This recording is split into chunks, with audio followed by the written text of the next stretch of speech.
Only a few journeys that have straight paths are worth talking about. If you think about it, think about hikes, walks, paths you have taken. The ones that are the windiest are the ones that you still talk about and remember. They're the ones that you tell your friends about. They're the stories that you share with others. Those are the ones you're most proud of overcoming. The path to your purpose and fulfilling your calling is exactly the same. As you go on this journey, you're going to encounter hills, valleys, twists and turns, roadblocks and detours. It's all part of the story, and it shouldn't stop you from starting. That's what we're going to dive into today. 3 things to be aware of that I don't want to stop you before you even get started. Let's do this.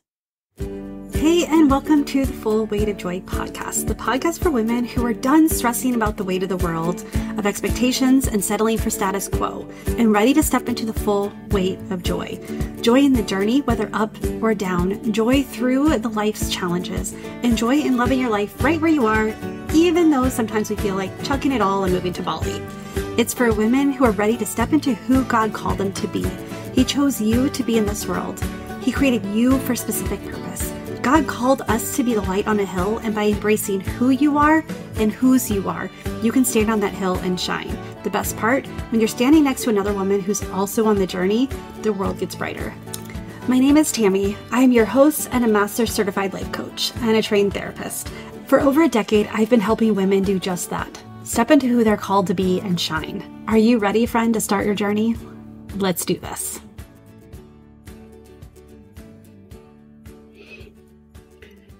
Do you have this drive to make an impact or to help, to serve, to guide? Do you have a desire to step outside of yourself and create a legacy, create something that's beyond yourself, to step in obedience because God has given you this dream? He's hidden it deep in your knower, deep in your heart, deep. And you know that that's your calling, that that's your purpose. And you are paralyzed, or you have this feeling that you may not be worthy of this calling. You may not know what it is, or you are overwhelmed in the opportunities and the vision of it. Well, I am here to tell you. I want to share a little bit about my journey. I will share a little bit of my journey from where I started to where I am. And I also want to just encourage you to start your own journey, to take that leap of faith that is needed in order to do the thing that God's called you to do. And so first, I just want to start with a little bit about my story. And I know if you've been listening for any time, you know this first part, you know bits and pieces of this. And I'm not going to go into detail, but I just want you to see that where I believe it started, that it wasn't where it was started. It was actually the catalyst that got me moving, that gripped my heart so much that I was compelled that I had this drive that I knew without a shadow of a doubt that I was supposed to do something with it. And so if you know the story, bear with me for a moment, but I was coming home, and I was coming home from my son's birthday party. And it was, it was an hour away. And so I had my daughter and my son, 2 and 4-year-olds, and I was driving and I was focused. And I knew in that moment that I needed to get them home. I needed to get them fed, and I needed to get them in their nap time because I was already in the window. And if I would miss that window, then the whole night was going to be a bust. The whole night was going to be a struggle. And I had a daughter who she already had sleep issues. And so it was very regimented and very specific. And I knew I was in that window.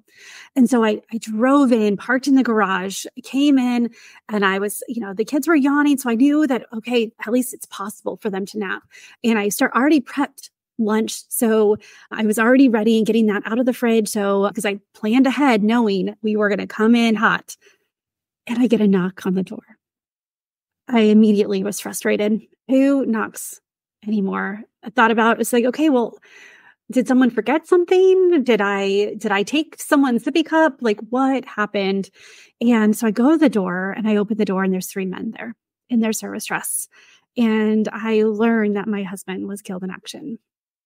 And in that moment, as you can imagine, like a mixture of emotions, like the disbelief, the I didn't even understand, I couldn't grasp. They were asking me questions that I didn't know what the answer were, but I remember distinctly being like, "Tami, don't be rude in these answers. They don't want to be here either." And to the point, just kind of downplaying the situation, like giving myself some protection here of what was happening. And I remember when they said it again. So there was an accident. Your husband didn't make it. And I remember sitting on the ground. I think I fell to the ground, honestly. I think I kind of just went to my knees. And in that moment, a flood of emotions. And in that same moment that I'm feeling this disbelief and like utter grief, I also felt a warm touch, a feeling, and I heard deep in my heart that this was going to be hard, but it was going to be used for good. This moment is forever like engraved in my heart. This moment, not for just the reason that I learned that my late husband had passed, but it's that moment that I knew that my story, that what I was going through, the things of my life were meant for more than just me. Now, fast forward some time, probably it was almost a year, and I moved to California, and I was discovering what this thought was playing over and over, and this idea of I need to do something. I need to help someone. I need to share. In early grief, you do have this, like, you need to tell the story. And it's really, you tell it not for other people to listen, but for other people to be witness for you. Because the more you tell it, the more your heart and your head kind of connect, and it becomes more believable. And so you go through this weird thing where you're telling people you don't even know this intimate story. But I knew as I was talking it out is that I could use what I've been through to help other people. And so I went to therapy as you do, as you should, if you are going through a deep grief. And unfortunately, my therapist was terrible. And she was breaking every rule in the book that I didn't even know was written in the book. So I was like, okay, well, clearly this is what I'm supposed to do. I'm supposed to be a therapist. And my friends are like, of course, this is what you're supposed to do. You'd be such a great therapist. You're a good listener. You have great advice. You help others. And so I went and I started that track. It took me 3.5 years going to school at nights because I had a 2 and 4 at that time. It was 3 and 5 year olds. And I started taking action towards my purpose. So this was the first real step I took towards discovering my purpose. And why this is important, because if you know what I'm doing now, I am not a therapist any longer. I am a coach, and I'm a new iteration, not morphine. I'm even shifting. Every step you take, you get clearer and clearer and clearer about what your purpose is. And as I'm doing the work, I'm realizing more and more what my actual calling is. And you start off like a 4-lane highway. And then God starts tapping you into place, into making this one-way road. And you get so focused. But the thing is that I want to talk for a moment about taking that first step, taking that first action, and the fact that you don't have to have it all figured out before you begin. I thought that therapy was going to be my future. I thought that was the direction that God had me go in. And you know what? It was for that time. There was things there that I needed to learn about myself. There's things I needed to work out. There's things I needed to learn about people. I needed to learn about trauma, and I needed to learn about grief, and I needed to learn about the world. And this was a really good place to do it. And so God knew that was the direction I needed to go. I did not know what was to come. I did not know how he was tapping me into place. And let me just, a couple of things that did not happen that moment I signed up to go and get my master's in therapy. Okay. So things that not happen is I did not have a clear vision or ideal outcome. I knew it was right in front of me, partly because I couldn't see. I still, the idea of creating goals longer than 6 months in advance or longer than just right in front of you still left me. It was still really challenging when in one moment your dreams are taken. And I don't know what your story is, but we all have that moment that our life changes forever. And typically that is something that drives us. Well, it's part of our calling. It drives our calling. And so I did not instantly feel like I had a clear vision of what my future was. I had an idea and I was going with it. I did not immediately get rich and living my best life once I discovered what I was called to do. I did not immediately feel worthy of the call that was put in front of me. I didn't feel called specifically. I did not feel confident about the direction I was going. I did not have overwhelming lights and a spotlight come down on me and doves and birds singing because I discovered what I was supposed to do with my life. I didn't have the knowledge that I needed to do what I needed to do, what I wanted to do. I didn't know who, I didn't know what, I didn't know where, I didn't know how. And I honestly, I didn't even know why. I knew the initial, why, because I wanted to help people, but I didn't understand the why behind the why that actually gets you up in the morning. But let me tell you a couple of things that did happen. That moment that I took the first step is I did have an increased commitment. Sorry, I lost my place on my notes. I did have an increased commitment that I knew that I was called to something more.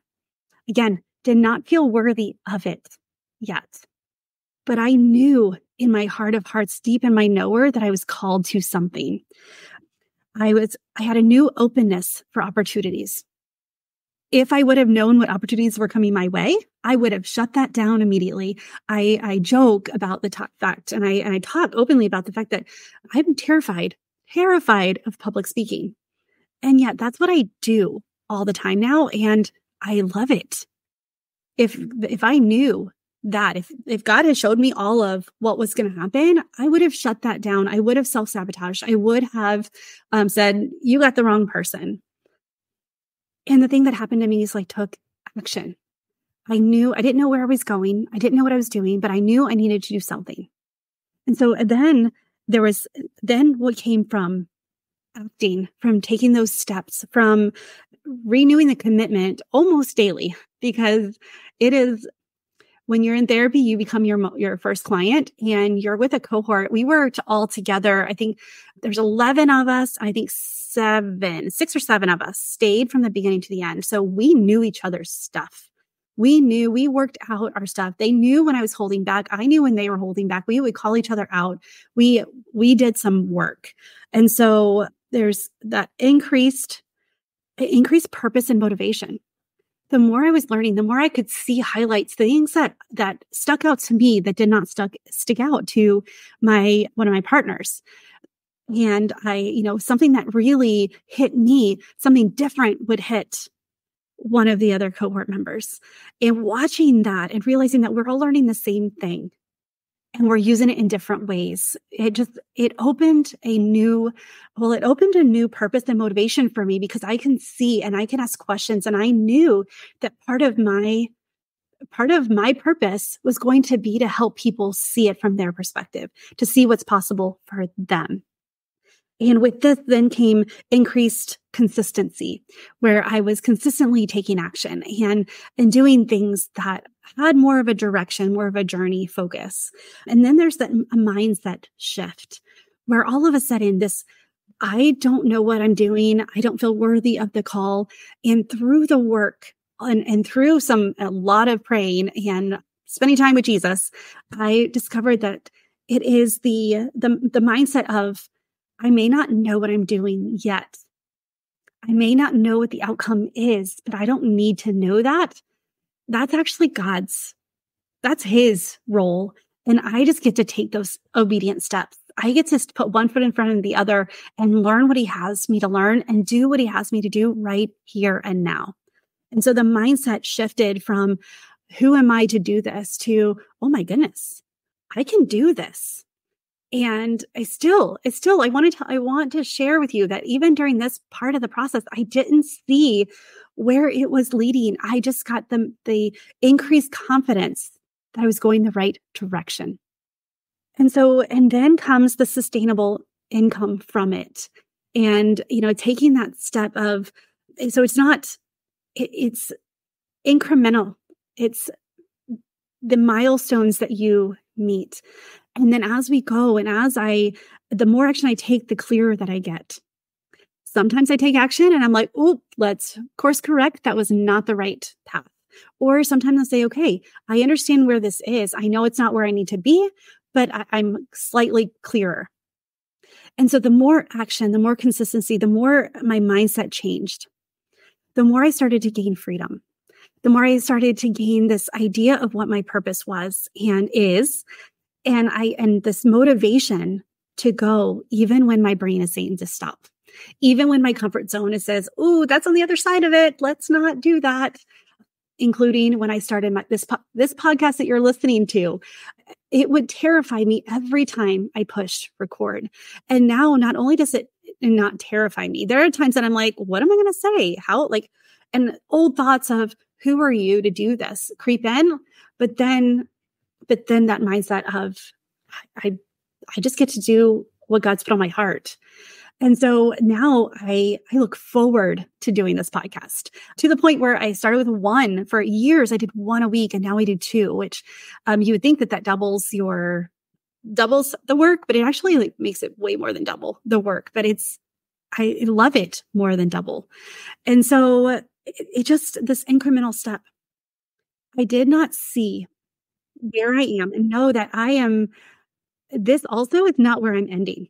I now have a clearer vision. I have more of an idea. I have some dreams and I've removed some blocks to allow me to dream bigger and to see what's possible. But if I didn't start before I was ready, if I didn't start before I felt worthy, I did feel that there was a drive, there was a calling behind it, but I did not feel worthy of it. And I know that many times what you are feeling you're called to do, you don't see how, you don't see who, you don't see what, you don't see why.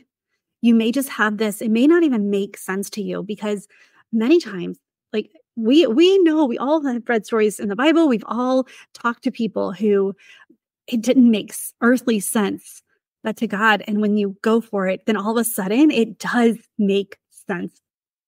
And so if we don't start, if we don't move and act before we're fully ready, before we know where the direction we're going. Again, one of the things that a big moment for me, which propelled the outcome and the end game, the destination that I don't have to worry about because God's got that part. I get to step and take the action right in front of me. I get to dream about what's possible and then start taking actions and then again, course correct or shift or go in deeper.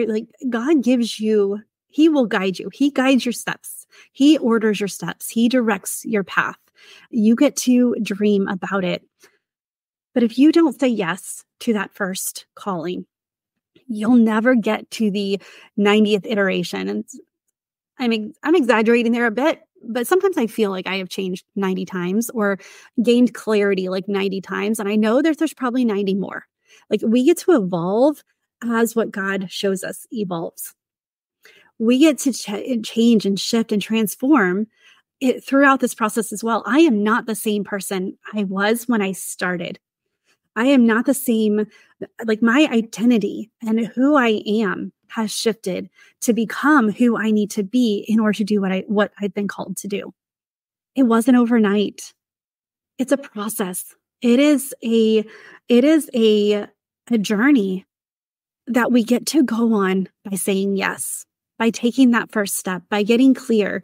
And I want to talk to you a little bit. Like, I have three things that I want you to take away from this, because I'm hoping that you're feeling at this moment that this calling that you have on your heart is not only necessary, but it's vital that you actually follow through with it. Because if God's put it on your heart, He's called you. This is part of how He wired you, why you're on this earth, this legacy that you want to leave, this movement that you want to create, this change in the world, this impact, and this fulfilling. If you want to feel fulfilled, and in order to experience the full weight of joy, this is part of it. This is the roadmap. This is the foundation, that this calling that God's put on your heart is that first step. And so the first is, don't let the vision stop you. Don't let the fact that you can't see where it's going, or you see what's possible. Because there's times that all of a sudden, when I started dreaming about public speaking, and I was like, oh, no. Nope. At this time, it was probably right in the beginning, where I was starting my therapy business, where I was starting my therapy school, my master's program. And so it's right at that time. And I was sharing with a friend, and I was like, and it's crazy because I'm not a public speaker. And she's like, well, God called you to it. Like, I can see it. And I'm like, I can't.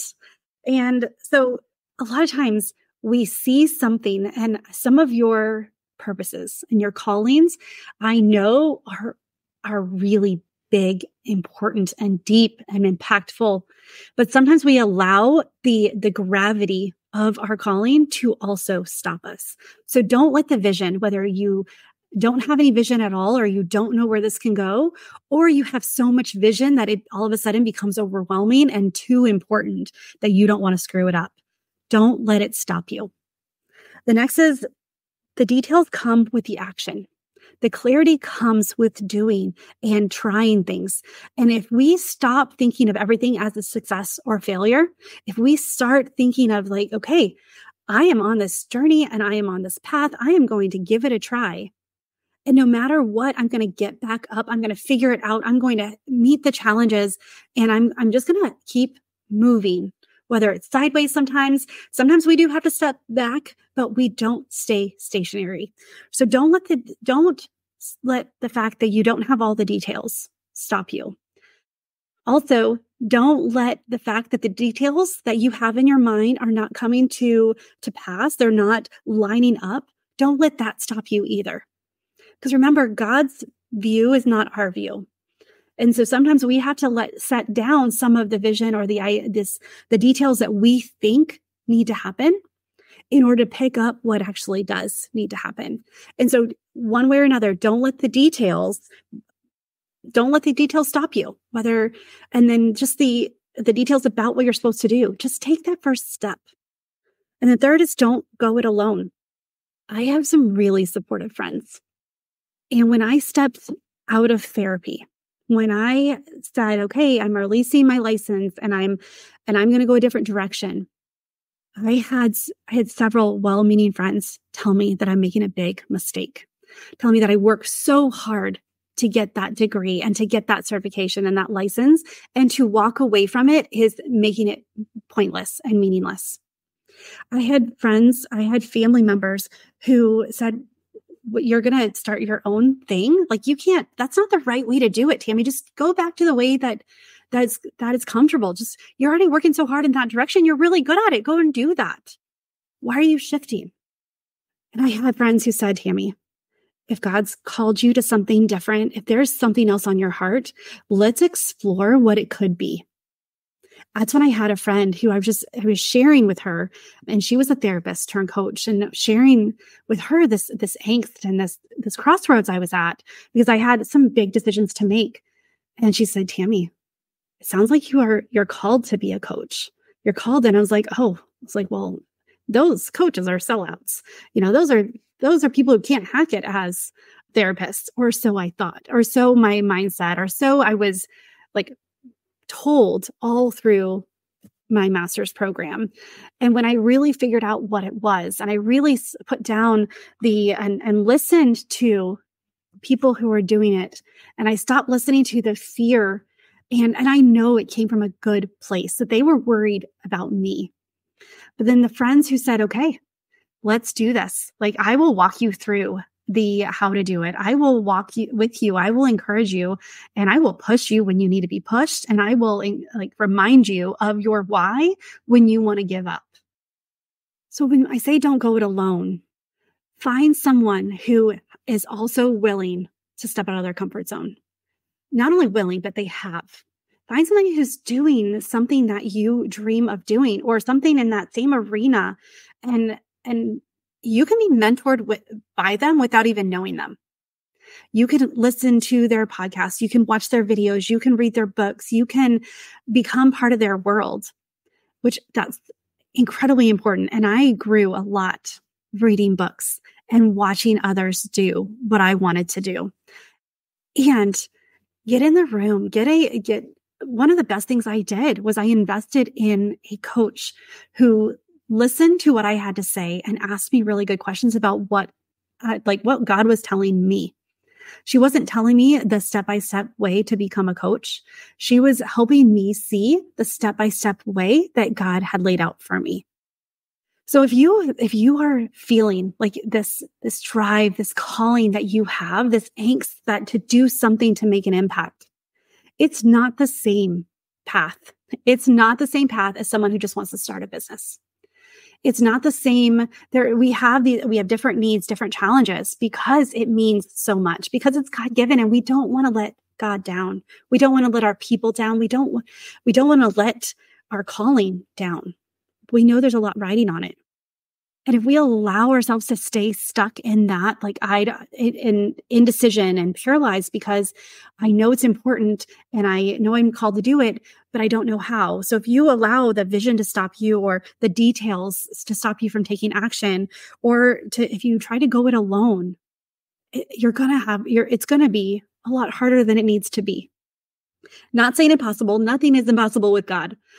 But I know that if this is something that's on your heart, then it's something that you need to pursue, something that you need to get on your knees and get clear about, something that you need to actually talk to somebody who has been through it, or who has done something similar, and this is a shameless plug here. If you don't have someone, like, message me.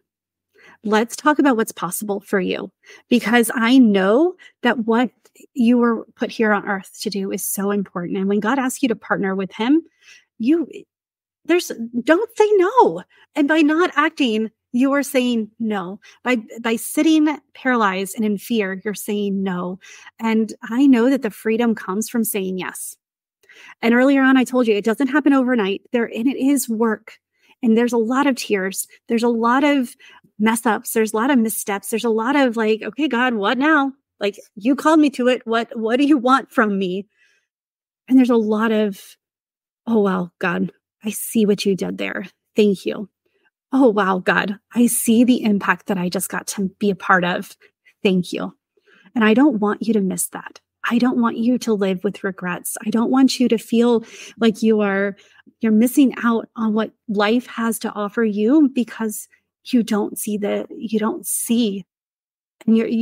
what's possible, and you're not fully ready. So if you are feeling this and you are ready, and you are ready to get ready, if you're ready to step out before you're ready, then contact me. I have some really fun workshops coming. I've got a 4-week vision lab. One of the things that I know changed my life and my business is when I learned how to allow myself to dream, to create a vision. And it's so much more than a vision board, and how to make an impact vision. And I just want to share that with you. So details are coming really soon. It's going to be in October. So listen up for that. If you're interested, find me on Facebook or Instagram, or I am hanging out more on LinkedIn. So if you want to meet me over there, I've been hanging out there a little bit and I love it. But don't let another moment go by without you making a decision, without you taking an action step, because you never know what one small action could lead to. So I've got Vision Lab. I have some other things, but the Vision Lab is what I'm most excited about right now and what I'm actually crafting right now. And there's a couple workshops coming after that. It's talking about how to take the vision. And then the next step is creating a whole self-care plan.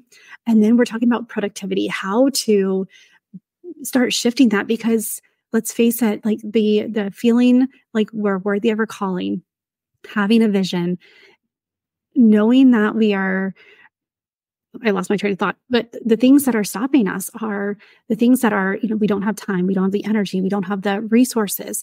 And I want to show you how those blocks are actually I want to show you that those are not the blocks that you think that they are. I want to show you that that is possible to take action without having all of the answers and having it all figured out and having it all work together. So if you're interested in this vision lab and you want to discover what the vision is for your life beyond just a big house or being able to go on vacations, if you want to see what's possible and what an impact vision could lead you to, then you're going to want to pay attention to that Vision Lab workshop coming up. So with that, friend, thank you so much. I am so appreciative that you are here today. I am excited to connect with you. If you have not left me a rating and review for this podcast, I would really appreciate it if you did. And I'm excited about some things that are coming and things that are shifting and changing. And just thank you for allowing me to grow on this journey and help you grow as well. So with that, choose joy until joy chooses you. And I will talk to you soon. Bye for now.